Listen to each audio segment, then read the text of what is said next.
এই পরিচ্ছন্নতা অভিযান ২০২৪ সালের নভেম্বর মাসের। রাজশাহীর বায়া ব্রিজের নিচে গাংপাড়া খাল পরিষ্কার করা হয় বেশ ঘটা করে।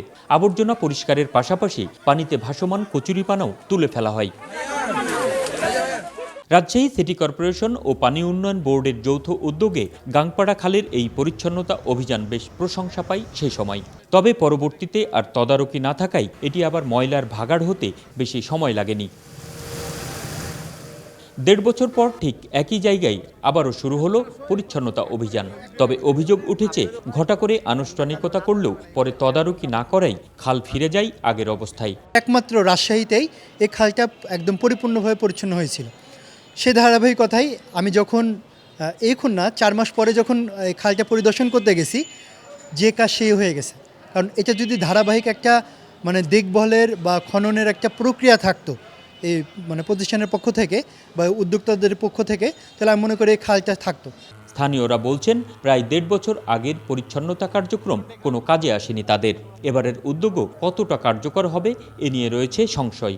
আজকে যারা পরিষ্কার করছে ৩ মাস লাগবে না, এই ঘাসটা আবার বাড়ায় পড়বে, এই জঙ্গলটা আবার বাড়ায় পড়বে।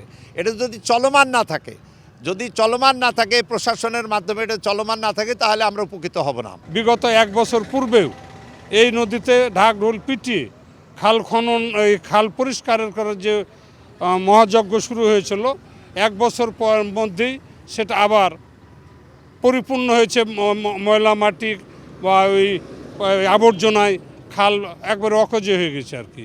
এই অকেজো খালকে সচল রাখতে হলে এই পরিষ্কার পরিচ্ছন্নতা অভিযান সেটা সচল রাখতে হবে।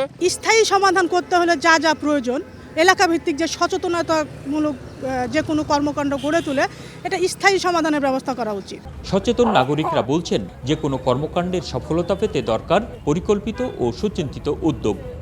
যে কোনো কর্মকাণ্ড করার আগে সুচিন্তিতভাবে পরিকল্পনা করে করা উচিত। তাড়াহুড়ো করে একটা ঢাকঢোল পিটে একটা কিছু করে দিলাম, তার জন্য কিন্তু দুর্নামের ভাগীদার হতে হবে।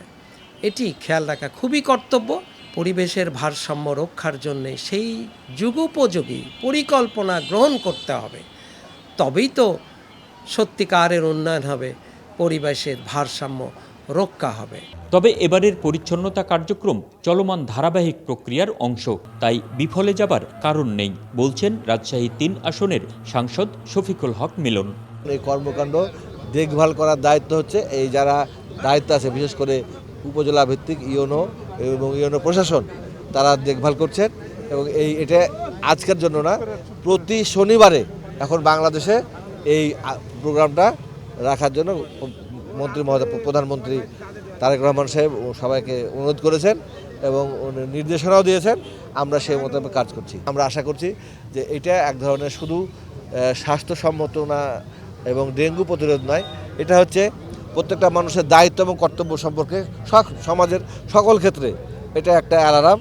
সবাইকেই আইন অনুযায়ী, নিয়ম অনুযায়ী এবং সবাইকে পরিষ্কার পরিচ্ছন্ন থাকার জন্য এটা অনুপ্রেরণা যোগানোর অংশ। তো আমরা মনে করি যে এটা ধারাবাহিকতা অব্যাহত থাকবে এবং সবাই আমাদেরকে সহযোগিতা করবে।